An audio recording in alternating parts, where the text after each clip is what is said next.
you did it to me. So in other words, if we don't feed people or give people drink or clothe people who are naked, if we don't take care of our neighbors who are sick and in poverty and in prison, Jesus will say, "Get away from me, I never knew you." And I think we all need to take that extremely seriously. This past week, there's been just a lot of turmoil, and I think just if you've watched the news, it's been kind of traumatizing just to see the amount of anger that some people have, and some division. I say some because I don't think that the majority of Americans are divided. I think most of us are decent human beings across this nation. But there's been a lot of troubling things that we've seen, and it's not unlike other times in the news. You turn the news on at any point, and you just see people getting angry and people shouting and people having strong opinions about one side or the other side, and not coming together in the middle and just shaking hands and agreeing to disagree. And I want to. Today we're talking about godly wisdom and what godly wisdom looks like versus worldly wisdom. And I wanted to read something. This is a book that I read several years ago, but the guy is Richard Bandler, and I was just telling Charles Lincoln about Richard Bandler. I said, this guy, he's really an interesting, unique guy, but he's a speaker, a consultant. He's the co-developer of what we call NLP, neuro-linguistic programming. Just a really interesting, charismatic guy. But he talks about how in our brain we get caught in these negative cycles. And part of that is negative self-talk.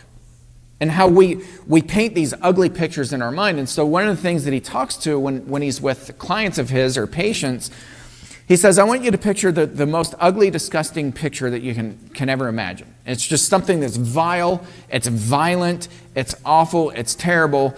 And if I took that picture and I said, okay, here's the picture that you just painted on this canvas, let's blow it up to life size and let me hang this on the wall inside your home, how many of you would agree to that?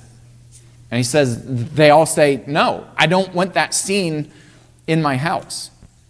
And he says, then why in our brains do we paint those scenes over and over? We play them on loop. We play them on repeat over and over and over. And then we look at ourselves and we say, why am I not in a good place mentally or spiritually or whatever? So he has this to say. He said, most people who complain of being stuck will argue about what it is that keeps them that way, how strong it is, how overwhelming, how unique. The point is, as long as they think of it that way, it will overwhelm them. But it's not really strong, and it's certainly not unique. They've just become habituated to representing it that way and have not yet understood that there are other choices to be made. All I'm really trying to get people to do is to go into states they usually go into anyway, but to stay there and to trust the natural processes in themselves more. Rather than exploring exquisite detail in really horrible pictures that scare them, they should be thinking about which pictures they should be whiting out. Not exploring the origins or discussing the meaning, just whiting out. The way movies fade out at the end. The pattern is simple. White out the image you don't want, and then immediately replace it with something you prefer.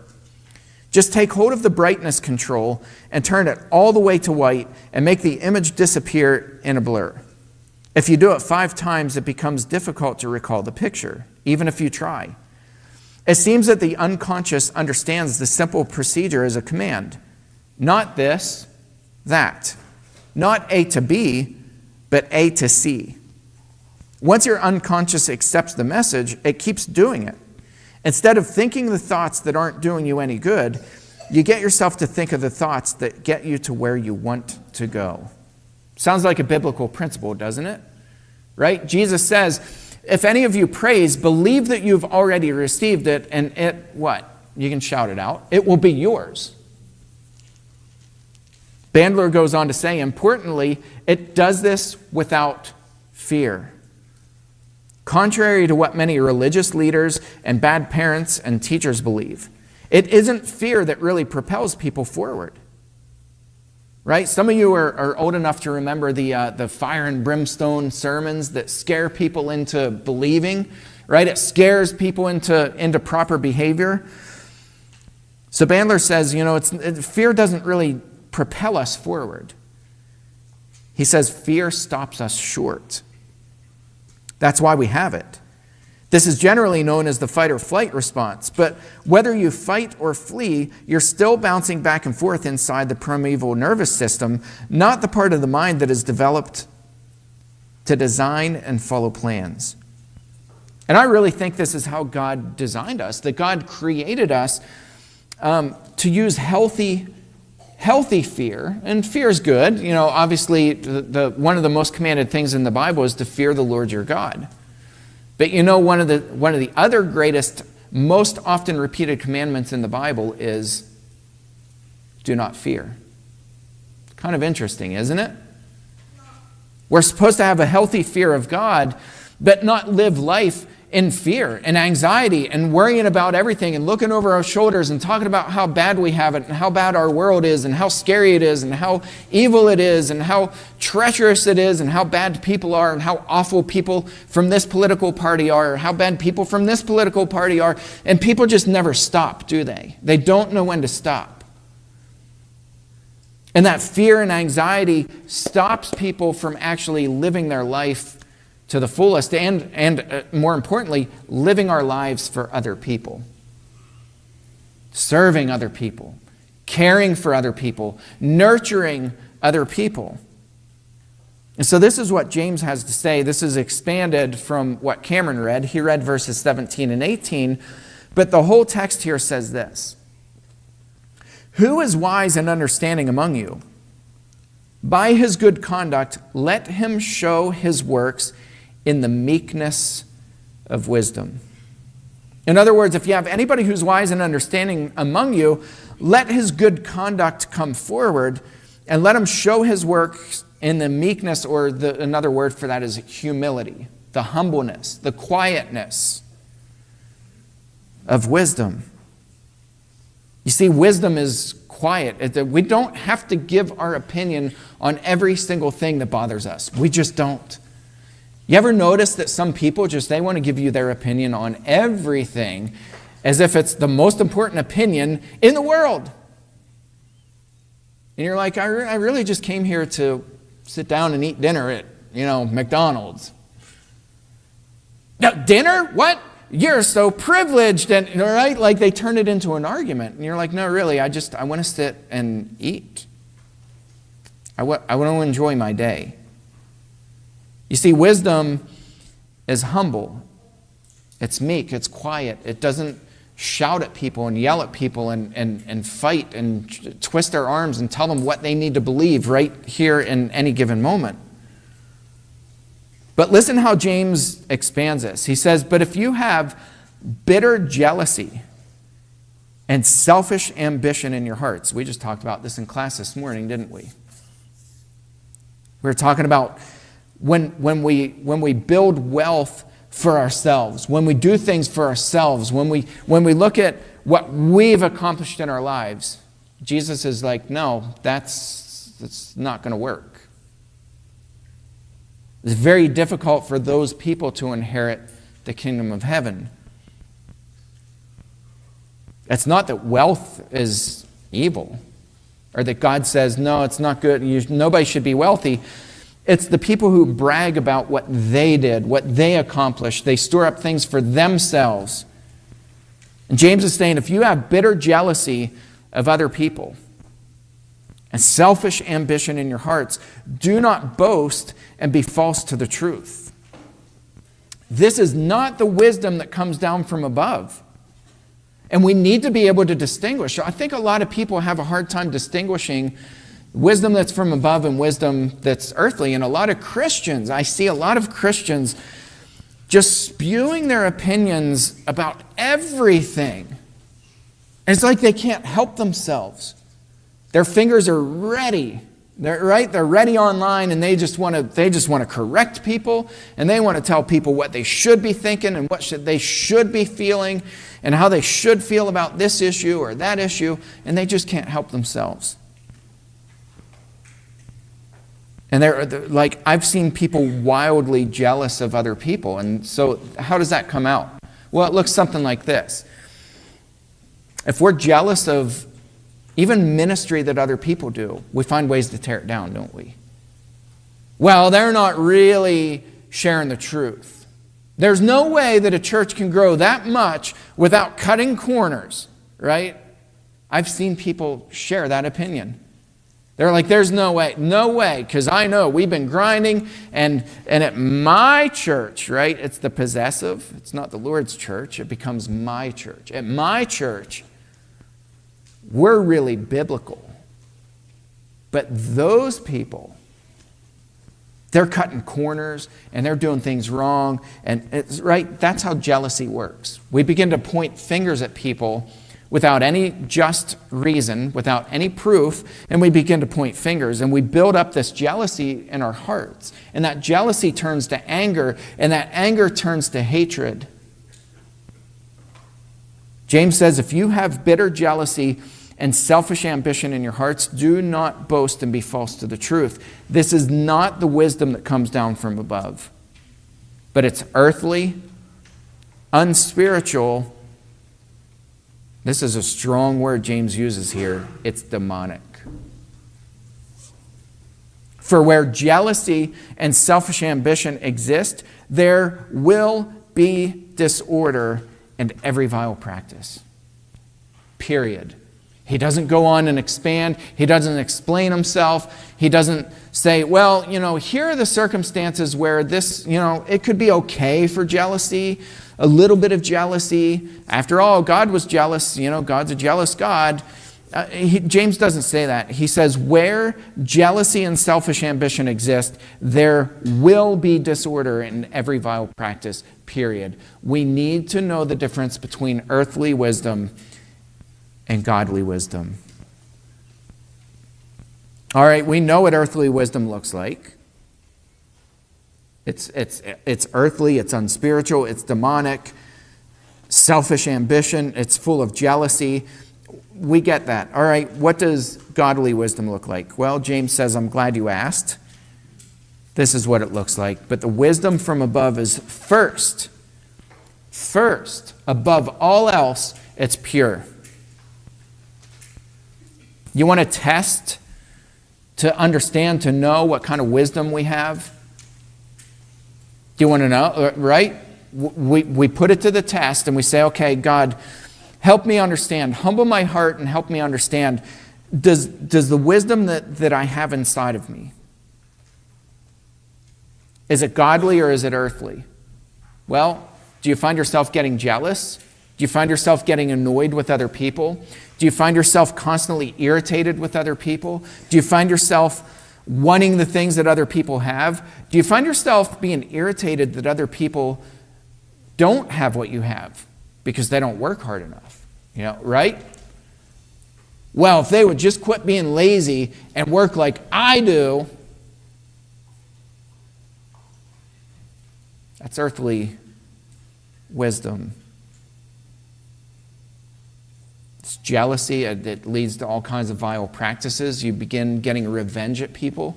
You stop helping people. You stop giving a hand to the needy, to the poor. You stop doing those things because in your heart you're harboring all these things and you have this animosity towards people. And so James is saying we've got to be honest with ourselves. Stop lying to ourselves and stop lying about God and about the truth. The wisdom from above is first pure. Number one, the first test. Are your thoughts about other people pure? Do you give people the benefit of the doubt? And I'm not saying to be naive and to let people run all over you and to take advantage of you. I'm not saying that. But is our first thought to say, okay, I'm going to give this person the benefit of the doubt. Maybe in their life there's all kinds of stuff going on that I'm probably not even aware of. The wisdom from above is first pure, and then it's peaceable. And then it's gentle. Right? We can't be a peaceable people and be rough with people. Be mean and nasty and say hurtful things to people. We can't lie to ourselves and say, but I'm a peaceful person. If you're yelling and shouting at other people, if you're belittling other people, if you're talking down to other people, you're not a peaceable person. If you're peaceable, you're gentle. If you're gentle, you're open to reason, to talk to people, to hear where they're coming from, to explore other ideas. Maybe your idea's a little bit off. Is there a possibility that sometimes we get things wrong? If you're living and breathing, go like this. Yes, we all get things wrong. All of us make mistakes. All of us think that what we're saying is very biblical, but sometimes we put a little bit of a twist on it, and it might not just be that biblical. You know, a gentle person is open to reason. We're open to discussion. We'll listen to where other people are coming from. And if you're open to reason, you're full of mercy.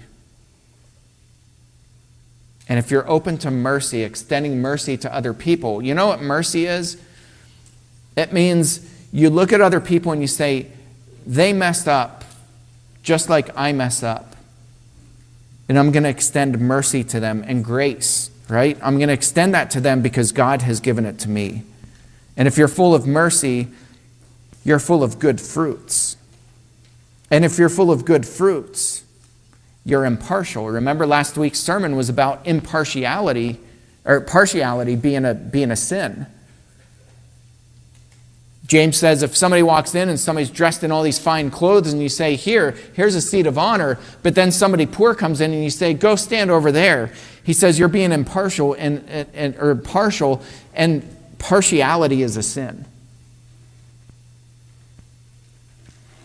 But if we have this wisdom from above, we're pure, we're peaceable, we're gentle, we're open to reason, we're full of mercy, we're full of good fruits, we're impartial. We don't view people differently because of how they dress or what color their hair is or how many nose rings they have in their face. We don't judge people that way. We're impartial and we're sincere. And then James goes on and he concludes it this way. He says, and a harvest of righteousness is sown in peace by those who make peace. Now, I think he's talking about spiritually, are we teaching our children to be peacemakers? Are we sowing those seeds in our children, or do we raise up a generation that when we get in heavy traffic, we're honking, we're like punching the horn and sticking fingers out the window that probably don't belong going out the window, right? Like, are we teaching our kids to be that way? Or are we sowing seeds of peace, this harvest of righteousness, sowing it in peace by making peace? It's very clear to tell, I think. It's very clear to be able to tell whether this wisdom is earthly wisdom or wisdom from above. And so my message is, as we go out this week, sow seeds of peace and righteousness. There are a lot of opinions about a lot of different things. Have the self-discipline for 1 week to just keep those to yourself.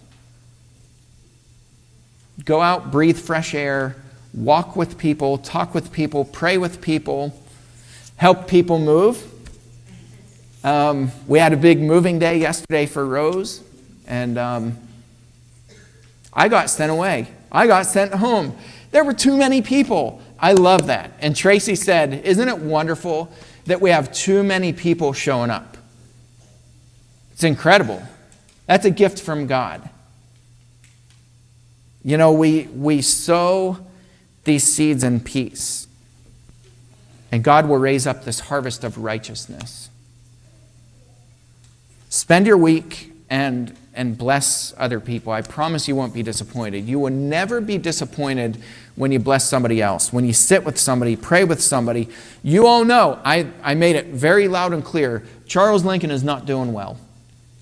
The question is, what are each of you going to do about that? right? Are we going to reach out to him? Are we going to visit? Are we going to send cards? Or are we going to sit on that and regret that we didn't reach out? And we didn't visit. We didn't care for him. We didn't offer meals. Bless people this week. And I promise God will produce and continue to produce a harvest of righteousness. If there's anybody this morning who's not yet taken that step to put Christ on in baptism and you're ready, or if you have prayer needs, we always encourage you to come up. We invite you as we all stand and sing a song together. Eric.